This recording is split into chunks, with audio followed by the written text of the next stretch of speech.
This is another quick video of my Firebelly Toad / newt tank.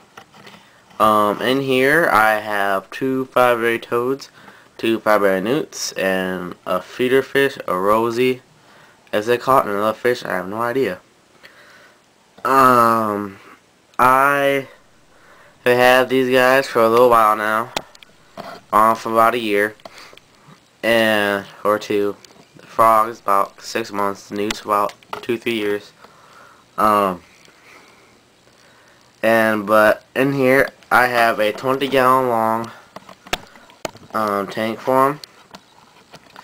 It is very less big for most new tanks. Most people only have 10 gallons for their new tanks, but I upgrade to 20.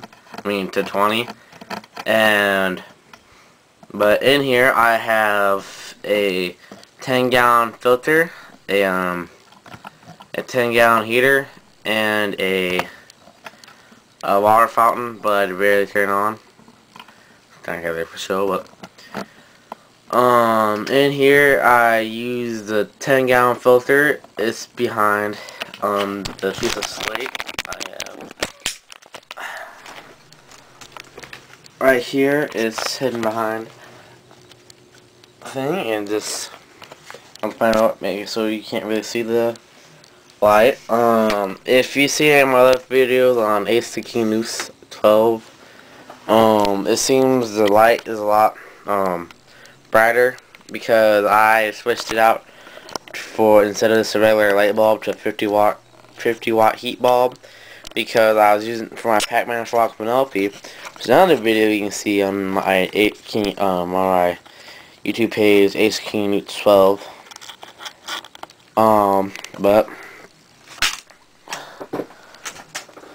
But anyways, in here, it's recommended for all newt and toad and frog tanks to have places for the frogs and newts to get up on land.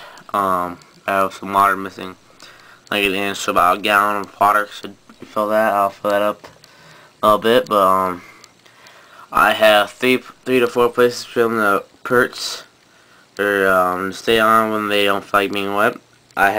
Or semi-wet. I have these rocks over here beside the little waterfall the filter makes. That's for some of the toads, but the main concern, what I really like to say, is on this rock over here. I have to have really rock just pushed all the way up, and they seem to like that rock a lot. But I also have the slog, which is kind of a measuring point of all my water things.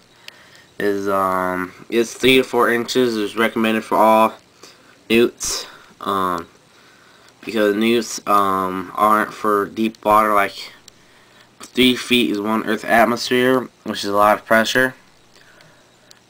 So I just had 3 inches, just no more pressure, and you know, 3 to 4 inches is recommended. And this is why I just have the water up and have random places. Some people have a lot of gravel just like kind of flowing up to gradually to a spot. I don't really like that method. It takes too much gravel and it kind of just takes away from the appeal. Except if you do it really good, but it's really hard to do it. But anyways, I also have a turtle dock back there. The frogs use that when they're eating. I feed them medium crickets because it takes too many to feed them small. I feed them twice a week.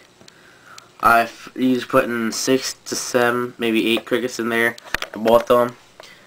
And whatever the frogs don't get, the newts will usually get to them. But I have 2 5 newts in here, like I said.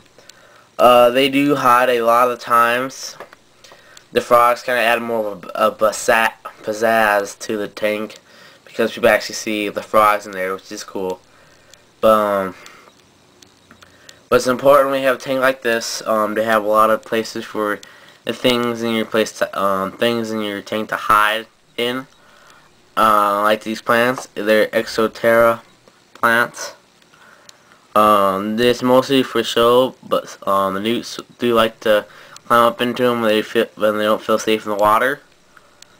But and the frogs don't really use them because they're not much for plants. But when you have a new tank like this, you have to change the water once to twice a month. I mean once, or I change the water once every 1 to 2 months. I'd recommend, because of all the gunk and funny stuff that I can get in the new tanks. But for substrates, I recommend either sand if you are willing to deal with the mess, or I recommend this peat gravel that you can get from Walmart for $5 and 20 to 25 pound bag. I can't remember, but it really works good because newts can't swallow it whole. If they do, it's just gonna get stuck in their mouth, and I can just plop it out. I have a screen mesh lid. With new tanks, you always need a lid because they can climb walls. I've seen them do it, and they can't get out. So I recommend a good lid. A piece of duct tape. They're not the strongest things in the world, but you just have something firm enough to keep them down. But that's just for safety reasons. Make sure nothing get into your tank too, because a lot of things can get in your tank. Because that's what happened with Pac-Man frog tanks, or Pixie frog tanks, is you don't really need a lid for them. They're not hopping out anytime soon. But stuff can get into them, like foreign bugs and stuff. Like my bug, like some like spiders that get in your house, can crawl in. They can mess up your frog a lot. I don't know if your house is bad, but like some people I've heard that said ants go in. I don't know how bad it was. I think it was sugar ants. But I don't know. My friends had his froggy was eating sugar ants. I mean, he didn't do anything to it, but I don't know. It was all weird. But I don't know. Because right there I have my 3-month-old Pac-Man frog, Penelope. I had a little scare with her in the beginning of the month. She was flipping out. I was feeding her usual 4 to 5 small crickets, and she was flipping out. She was hopping. When she hopped on her back, and I'm like, what the heck? And I'm looking at her, and I haven't cleaned the tank in like a week and a half, so it was a little dirty, with the poop and stuff. And she was acting funny, and she wouldn't hop or nothing. And so I'm like, okay, I gotta do something now. So I had to feed her kale syrup, which is basically sugar, but in a syrup form. That's a good way to get your animals if they start freaking out on you, is just feed them the kale syrup, because